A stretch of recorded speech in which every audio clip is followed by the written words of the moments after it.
ದೊಡ್ಡೋರಿಗೆ ಒಂದ್ ಸಣ್ಣ ಮಾತು ಕೇಳ್ತೀನಿ.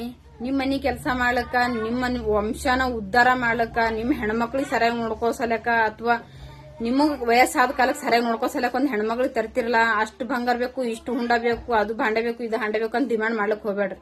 ಯಾಕಂದ್ರೆ ಎಷ್ಟೋ ಕಷ್ಟಪಟ್ಟು ಒಂದ್ ಬಡ್ರು ಹೆಣ್ಮಗಳು ಹೋಗ್ಬೇಕಂದ್ರೆ ಸಾಲ ಸೂಲ ಮಾಡಿ ಕೆಸರು ಕೊಡ್ತಾರ ಅವ್ರು. ನೀವು ಸುಲಿಗೆ ಮಾಡ್ಲಕ್ ನಿಂದಿರ್ಬೇಡ್ರಿ. ನೀವೇನ್ ಅಷ್ಟೊಂದು ಗಟ್ಟಿಗೆಟ್ಟವ್ರೆ ಅಂತೂ ಇರ್ಲಲ್ಲ, ನೆಲದ ಮ್ಯಾಗ ಕೂತಂತೂ ಉಣಲ್ಲಲ್ಲ, ನಿಮ್ಮ ಹತ್ರ ಎಲ್ಲ ಇರ್ತದಲ್ಲ. ನಿಮ್ ವಂಶ ಉದ್ಧಾರ ಮಾಡೋ ಸಲಕ್ ನಿಮ್ ಮನಿ ಬೆಳಗ ಸಲಕ್ ಬರ್ಬೇಕಂದ್ರಲ್ಲ, ನೀವೆಲ್ಲ ಅಷ್ಟು ಇಷ್ಟು ಡಿಮಾಂಡ್ ಮಾಡ್ಲಕ್ಕೆ ಹೋಗ್ಬೇಡ್ರಿ.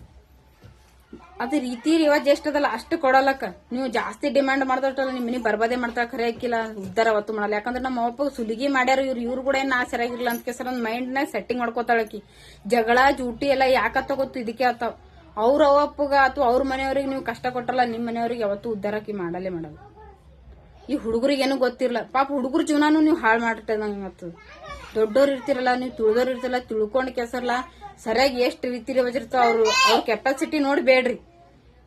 ಅಥವಾ ಹೆಣ್ಮಕ್ಳು ನೀವು ಕೊಡೋರು ಬಿ ಇಲ್ಲ, ಆಟೋ ಡ್ರೈವರ, ರೈತರು, ಏನೇನೋ ಎಲ್ಲ ಜಾಬ್ಗಳು ಮಾಡೋರು, ಕೆಲಸ ಮಾಡೋರು ಮನ ಬಂದಿತ್ತು ಅಂತವ್ರಿಗೆ ಕೊಡ್ರಿ. ನೀವು ಎಷ್ಟು ಹೈ ಲೆವೆಲ್ ಹುಡ್ಕಾಡ್ತಾರೋ ಅಷ್ಟು ಡಿಮ್ಯಾಂಡ್ನು ಹೆಚ್ಚಿಗಿರ್ತವ. ನೋಡ್ಕೊಂಡ್ ಬೇಡ್ರಿ, ನೋಡ್ಕೊಂಡ್ ಕೊಡ್ರಿ. ಹೆಣ್ಮಕ್ಳಿಗಿಲ್ಲ ಜಾಸ್ತಿ ಕಷ್ಟ ಕೊಡೋಕ್ನು ಹೋಗ್ಬೇಡ್ರಿ.